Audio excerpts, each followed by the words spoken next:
Time for another chapter in Frindle by Andrew Clements. We are on Chapter 8. Get comfy. Chapter 8. Mightier Than the Sword. 2 days later, the photographer came to take class pictures. The 5th grade picture would be taken last, right after lunch. That gave Nick and his secret agents plenty of time, and they whispered something into the ear of every 5th grader.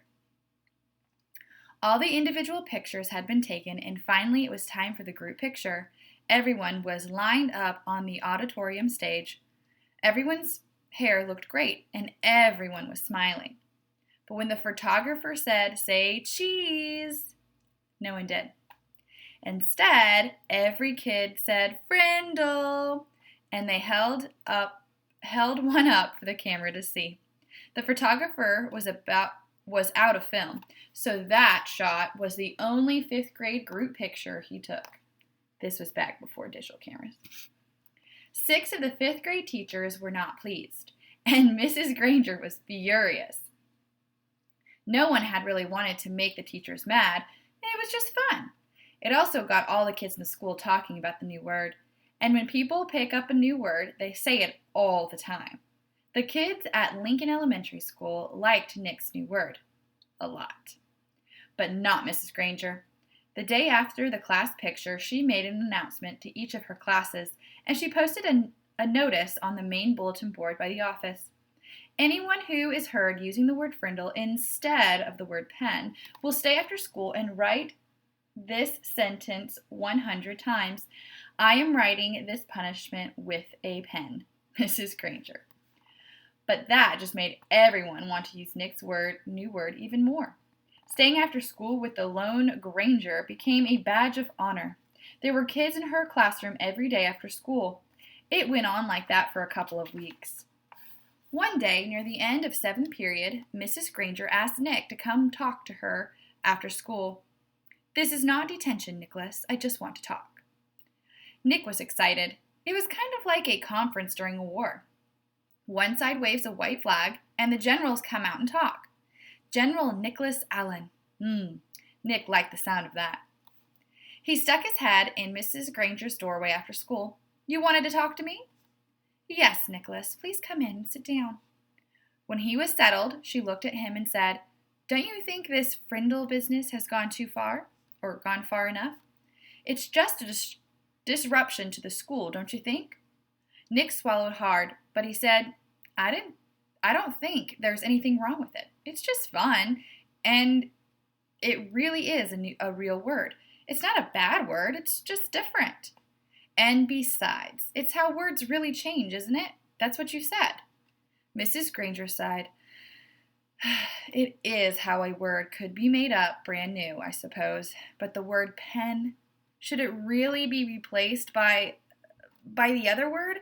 The word pen has a long, rich history. It comes from the Latin word for feather, pinna. It started to become our word pen because quills came from feathers. Quills made from feathers were some of the first writing tools ever made. It's a word that comes from somewhere. It makes sense, Nicholas." "But Frindle makes just as much sense to me," said Nick. "After all, didn't somebody just make up the word pinna too?" That got a spark from Mrs. Granger's eyes, but all she said was, "Then you are not going to stop this?" And Nick looked right into her eyes and said, "Well, a bunch of my friends and I took an oath about using the word, and we have to keep our promise. And besides, I don't think there's anything wrong with it. I like my word." Nick tried to look brave, like a good general would. "Very well, then.